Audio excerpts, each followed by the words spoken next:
Higala, kumusta o mayong adlaw kanatong tanan? Welcome diri sa atong pagpanag-uban sa atong tulumanon diri sa YouTube o diri sa Facebook o sa tanan nga mga nag-abli sa ilahang internet o sa ilahang social media. Maayong buntag kanatong tanan o maayong adlaw kanatong tanan. O ang atong hisgutan karon sa atong pagpanag-uban kining usa ka topic nga about sa kasiguruhan. Ana to makaplagan kining kasiguruhan kay kining kasiguruhan o kining security o kasiguruhan sa atong kinabuhi mao ni pinaka init nga topic karong mga panahona. Usa niini tungod kay ang tao by nature insecure gyud ang tao. Kinahanglan i-provide gyud na siya mao gani nga ang atong system natay ginikanan nga nag-provide nato do natay mo ni siyang gitawag basic nga biological needs sa tao kaning kasiguruhan. Pero kung atong hisgutan kini sa atong kinabuhi diri sa Biblia, taas no ni siya kayo pero karon kay mubo lang ang atong panahon. So diretso-diretso na ta sa paghisgot lamang mahitungod niining kasiguruhan. Now, ang mga katawhan sa kalibutan karon nagkaguliyang tungod kay nangita og kasiguruhan. Ang kasiguruhan nga mulungtad, kasiguruhan nga dili malumpag, kasiguruhan nga dili mahanaw nga mura og aso. Ang Biblia nagsulti kanato diha sa libro ni Mateo. Ginaingon diha sa Mateo 6 nga dili kita magtigom og bahandi nga diri sa yuta. Kay kini nga bahandi mahanaw lamang, kaunon lamang sa mga taya o kawaton lang sa mga kawatan. Apan ang giingon diha nga bahandi katong bahandi nga dili makuptan sa kamot ug bahandi nga magpabilin ngadto sa walay katapusan. Mao ni siya ang akong topic karon, how to find security. Og tay taas man ni nga topic, ako lang tin-awon ang mga pipila ka mga pulong nga atong mabasa sa Biblia. Una, diha sa libro ni Isaias. Dili na nako sa isayon og maayo, pero diha sa Isias or Isaiah 2:20 ngadto 21 giingon diha nga ang kalibutan nga bahandi nga ginasimba sa mga tao pagauyugon og matumpag, meaning kining social security nga giplastar diri sa kalibutan dili ni siya mopadayon kun dili mabungkag ni siya matumpag, matun-as og mahanaw. Unya diri sa pulong sa Dios mabasa nato diri sa akong basahon ang pulong sa Dios diri sa mga salmo, diri sa Psalms 112 nindot kay kini siyang Psalms. Pipila lang akong basahon. Blessed are those who fear the Lord, who find great delights in His command. Mingon diri, their children will be mighty in the land, the generation is upright will be blessed, wealth and riches are in their houses, and their righteousness endures forever. So, dunay kasiguruhan diha lamang makaplagan sa mga bukton sa atong Ginoo.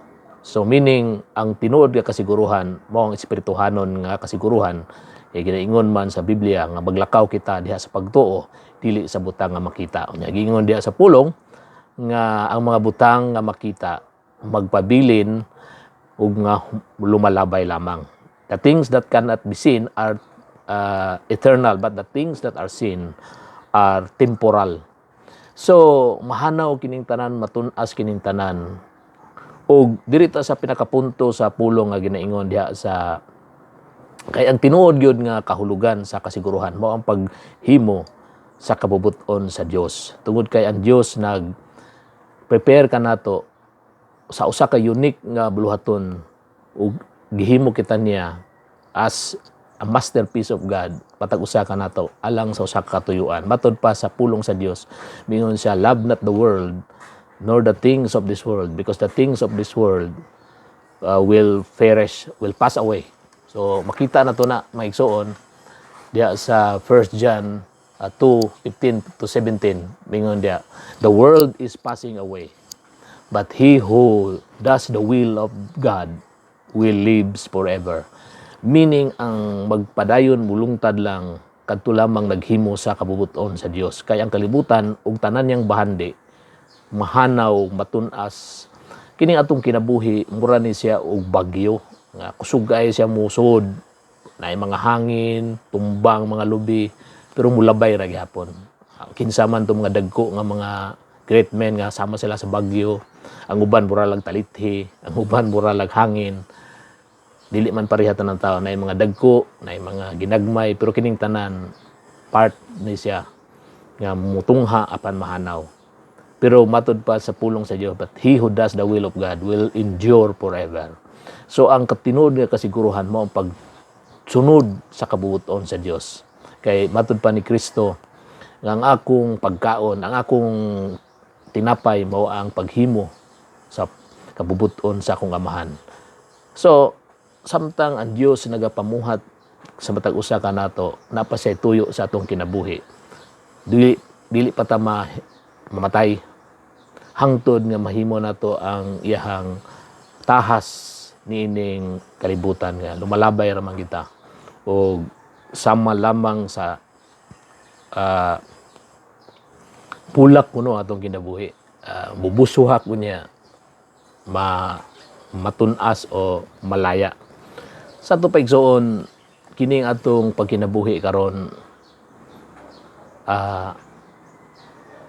nagdepende lang gini sa gahom sa Ginoo sa atong kinabuhi. Kung kuhaon na ta sa Ginoo, kuhaon na gitan niya, wa gitay mahimo niya na nagud siya definite nga mga plano niya na tanan nga panghitabo sa atong kinabuhi. Pero pasalamat ta kay kita gipili ta niya nga nainani ta. Kay wala man nato ni wala may gahom nato nga nagpili nga may naani ta. So, ang ato lang buhaton karon igsoon is isurrender nato atong kinabuhi diha sa kabubuton sa Dios. Na diha ang kasiguruhan sa atong kinabuhi. Kay diri sa kalibutan wa gyud kasiguruhan. Way kasiguruhan diha sa gobyerno, way kasiguruhan diha sa private, way kasiguruhan diha sa bisan asa pa nga system sa kalibutan. Ang katinuod nga kasiguruhan naa sa gahom sa atong magbubuhat. Kay mo nagiingon sa Biblia nga, remember now thy Creator in the days of your youth, before the evil came and took your life.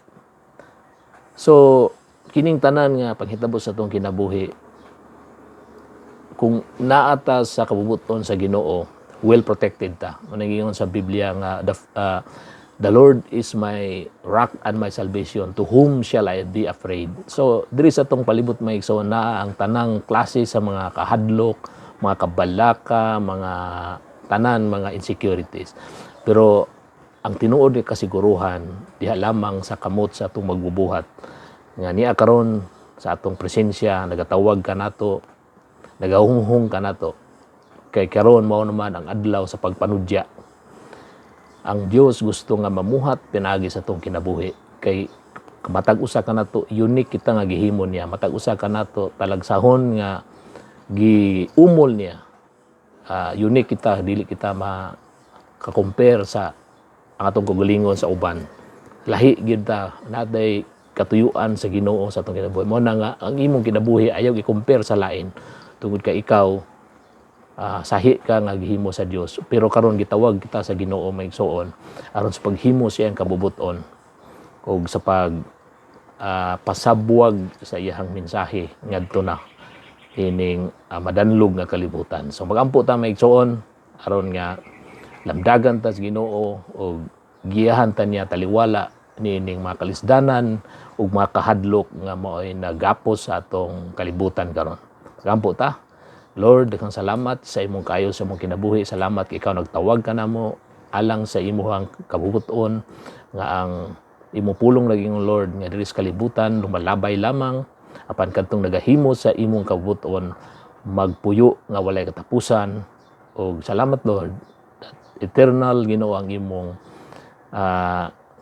saad ka namo nga kasiguruhan Ginoo. Dili kini kasiguruhan nga sama sa bulawan o kwarta nga kawaton o mahawagtang lang o pwede nga lison apan kini nga kasiguruhan Ginoo imong pakasama Ginoo sa imong gingharian nga gingharian Ginoo nga dili matayog o gingharian nga magpabilin hangtod sa walay katapusan. Sa Lord ihatag kini nga kasiguruhan sa matag usa diha silang kasing-kasing aron mawala tanan namong kabalaka ug kahadlok kining tanan namong gisalig diha lamang sa pangalan Hesus. Amen. Igsoon kung na-bless ka nining program, i-type sa imuhang Google ang OFW Cebuano o di ba ka i-type nimo ang Lloyd Galion o Cebuano Bible Study o imong makaplagan ang ubang mga mensahe nga akong gi-record o gi-upload aron nga makahatag og mga mensahe sa atong gikinahanglan karong mga panahon na. Daghang salamat sa imong pagpaminaw o maayong adlaw kanatong tanan. God bless.